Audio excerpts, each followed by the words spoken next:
আসসালামু আলাইকুম গাইস, আজকে আপনাদের সাথে একটা জিনিস শেয়ার করব, তাহলে বুঝতে পারবেন জিনিসটা কি। দেখুন, একটু সামনে আসুন। ব্যাপারটা হচ্ছে যে আমি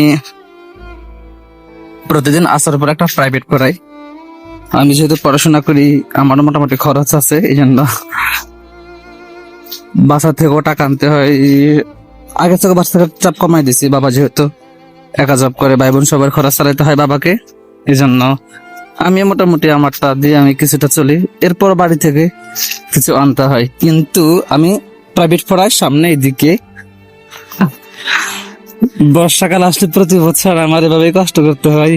দেখেন, এই আজকে তো পানি কম, বাট তবুও কাদা আছে, এই পানিও আছে। প্রতিদিন আমাকে এভাবে যেতে হয় ওদেরকে পড়ানোর জন্য। শুধু আমি যে এভাবে পড়াই ব্যাপারটা এমন না, এরকম আরো অনেক জায়গা আছে যেখানে অনেক টিচার আছে, তাদের স্টুডেন্টকে এত কষ্ট করে যাইয়া পড়াইতে হয়। সো এখন আমার কথা হচ্ছে যে প্রত্যেকটা টিচার আমার মতো এত কষ্ট করে, এভাবে কষ্ট করে। হয়তো গ্রামে পড়াই, কিন্তু এত কষ্ট করে যদি কোনো শহরে পড়াইতো বা কোনো কোথাও পড়াইতো, তাহলে তাদের কিন্তু অনেক ডিমান্ড, অনেক টাকা দিত। আর আমাদের গ্রামে আমরা পড়াইলে মানে তারা হালকা কিছু টাকা, তা একটু বুঝার চেষ্টা করতে পারে যে একটা টিচার প্রতিদিন এভাবে আসে, এত কষ্ট করে আসে। দেখেন এদিকে পানি কিন্তু অনেক বেশি, এই এখানে পানি জমা হয়, এই জন্য এগুলা সব ডুবে যায়।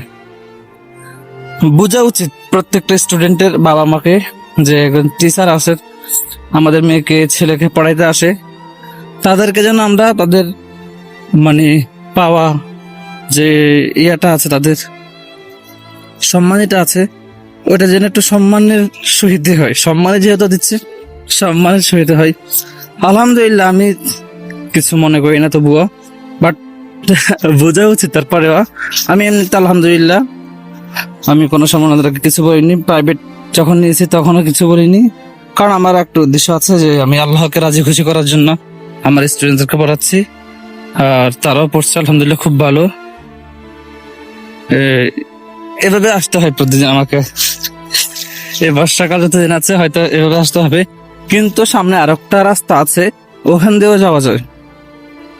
ওখান দিয়ে গেলে কি হয়, আসর পরে পড়াই তো, তো সময় পাই না ওদেরকে পড়ানোর জন্য। তখন আসতে যাইতে 15 মিনিট করে যদি 30 মিনিট চলে যায়, তাহলে আর বিকালবেলা ওদের কি পড়াবো।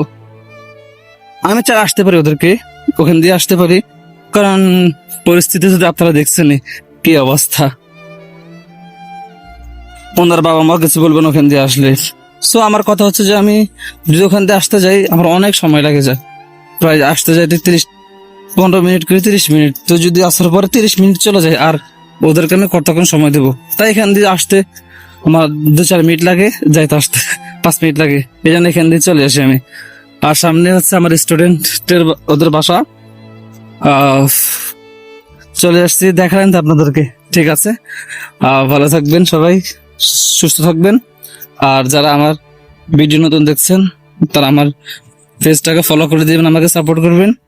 গ্রামের মানুষ, গ্রামের দৃশ্যগুলো আপনাদেরকে দেখাবো। আপনাদের ভালোবাসা পাইলে আমি আরো ভিডিও করতে উৎসাহী হব। খোদা হাফেজ, ভালো থাকবেন।